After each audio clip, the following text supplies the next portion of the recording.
Hey everybody, I have been using the Aftershokz Aeropex headphones now for about a month or so. So let's go ahead and talk about what my thoughts are, positives and negatives, and whether or not you should make an investment on the Aftershokz Aeropex. So let's get started.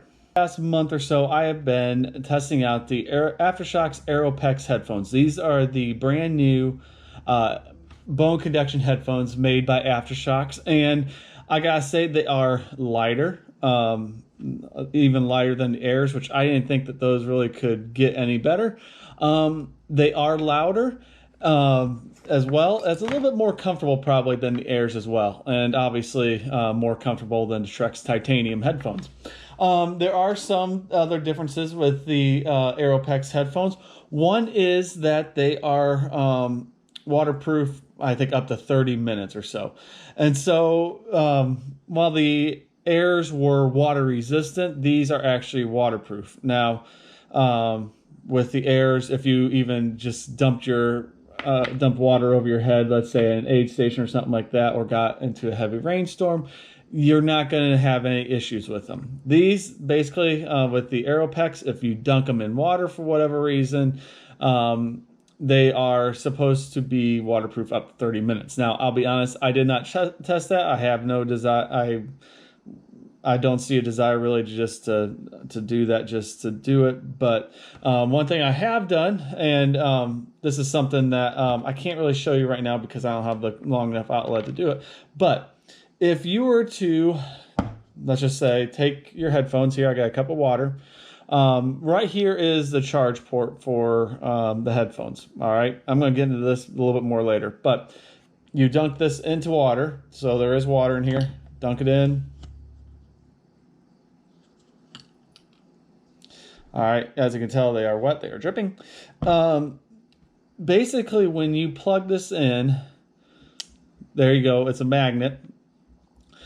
It will not charge it when it's wet, though. All right, you have to get this dry. It will give it the indication. It will vibrate. It will blink red light if it were to be wet and not chargeable at that time. So basically, all you have to do, grab a towel, dry off that section. And since this is probably wet now, the charging cord. And then you just go ahead, plug it back in, and you're all ready to go. So about this charging cord and about how they have this set up now, it's not the mini USB cord anymore. It is the special magnetic charging cord, which I have not seen anywhere else. And so if you lose this, my problem's going to be if you lose this or if it malfunctions somehow, how do you go about getting another one? Aftershokz does have great customer service, so possibly they might be able to replace it. I don't know. I didn't even see it for sale on their website. So that kind of brings up the question of, okay, how do you replace this cord if you need to? That is one of the complaints I've heard about from people, why they're not going to go with the Aeropex, why they're not even going to give it a chance, because there's if you lose these cords, if they break or anything like that, there are no replacements out there to purchase. You're going to have to contact Aftershokz somehow to get it taken care of. The only other negative I have about these headphones, the sound quality is so much better. They are lighter. They are just more comfortable to wear.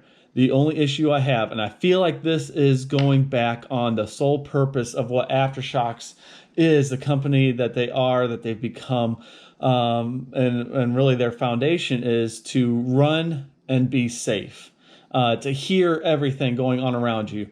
And these are louder. You can really get these loud enough to where, even though they're bone conduction headphones and your ears are open, there's nothing actually in your ears or covering your ears, you can get loud enough to where you cannot hear everything around you. And I feel like that's kind of going back on what Aftershokz was created to do. Obviously, you control the volume, and I get that.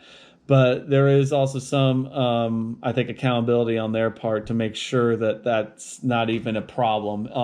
And so people may say, I like my music louder, and that's what I really like. I just feel like Aftershokz kind of went back on their foundation of what their company was built on, and that was keeping runners safe at all times. So I don't feel like at this point that's a positive thing for Aftershokz to make a louder headphone. Other than that, like I said, the sound quality is great. The lightweightness of it is great. Comfort is great. I just don't like the charging cord, and I don't like how loud these things can go now.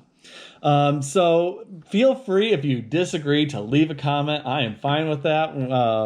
I am all up for debate and discussion. I'm not one of those people who are going to just blast you for having a different opinion. We are all different. So let me know what you think. Tell me I'm wrong and tell me why. All right, guys, have a great day, and I will talk to you later.